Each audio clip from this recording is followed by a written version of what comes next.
Jeffery and I am the pastor of Our Lady of Lourdes Catholic Church in Atlanta, Georgia, the mother church for Black Catholics in Atlanta, and the president of the board of Interfaith Community Initiatives, Incorporated.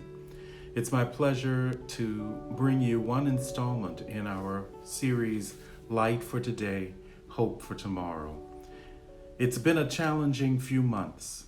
Coronavirus and the devastating loss of too many lives, massive unemployment and an economy that is tanking, the senseless deaths of Black people at the hands of those who are supposed to serve and protect. So I've been desperately seeking and searching for signs of hope, walking through this desert of pain, searching for some water to refresh my aching spirit. And I'm happy to say I've found some bits of inspiration to keep me going. Young activist and educator Brittany Packnett Cunningham says, and I quote, "I'm reminded this moment that there are no strangers, that we are all intricately connected in all of the ways that Dr. King described before. And if we choose to, we can leverage those connections to ensure that each one of us experience justice in our lifetime. And so for me, community means being intentional about that, serving your direct field of influence." End quote. Those words undergird much of what we are about at Interfaith Community Initiatives, also known as ICI. We're about really experiencing that connectedness, having experiences which bond us and remind us that we are connected, even though we practice different faiths or no faith and come from different cultures and countries. And then, inspired by that connection, uplifted, we are missioned by that experience of friendship to move out into our communities and spread the message in spaces like this and in the spaces where we serve others. As I think about it, the pandemic is in a lot of ways a bonding experience for the whole world. It's certainly not like going on a world pilgrimage, the flagship of ICI's programs. We are not gathering as an interfaith group and flying off to Istanbul or Toronto or Casablanca. In fact, we are doing the opposite of that. We're sheltering in place, most of us, as many of us are able to protect ourselves and our families and others from spreading this dreaded disease. The thing is that we, millions of us, are doing that. And so we are having this common experience. And isn't that what bonding is all about? Having a common experience that is novel, that is new, that we've not heard before, that we've not had before. That's what this is. And as Cunningham points out, it's an opportunity for community. More than ever before, we see how we can help each other and protect one another. And I would say that this opportunity is not to be taken lightly.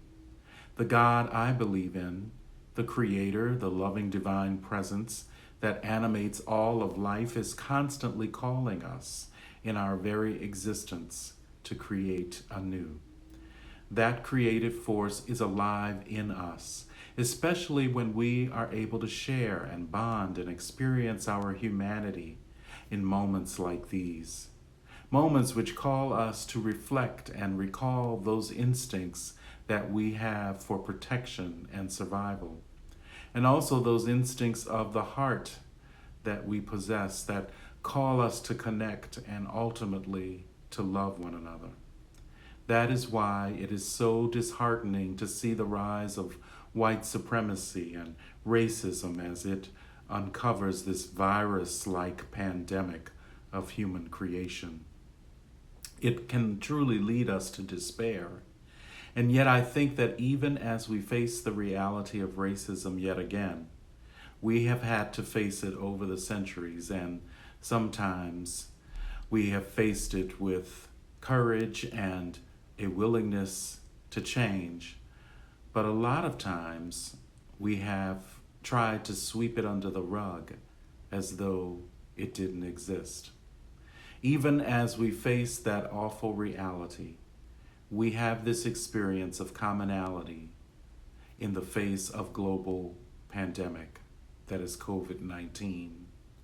And we can marshal our instinct for connectedness to listen to the experiences of Black folk in this country and learn about aspects of our history that we were never taught, and discover ways that we can move forward, ways to support movements and organizations like Black Lives Matter, like Interfaith Community Initiatives, supporting efforts to create understanding and experiences of mutuality which build our hearts and minds and skills at loving one another.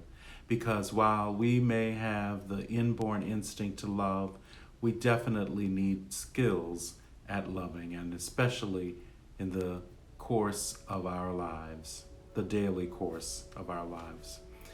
And especially in the midst of this global pandemic and economic upheaval that we haven't seen the likes of before. I want to conclude on a note of hope.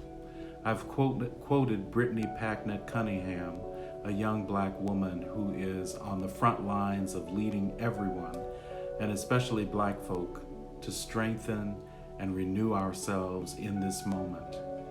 That's what we are given this moment for. And it is young Black leaders like Brittany, like Patrice Cullors of Black Lives Matter, who are bright lights and thought leaders shining the way forward for us. Our task is to listen to them.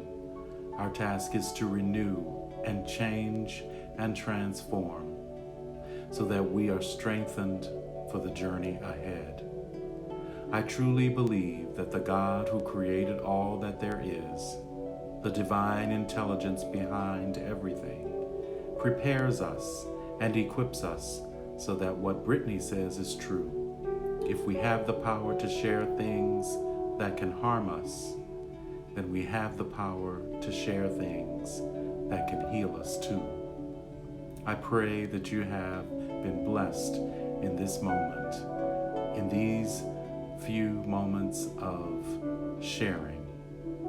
And I encourage you to support the efforts of Interfaith Community Initiatives. Peace be with you.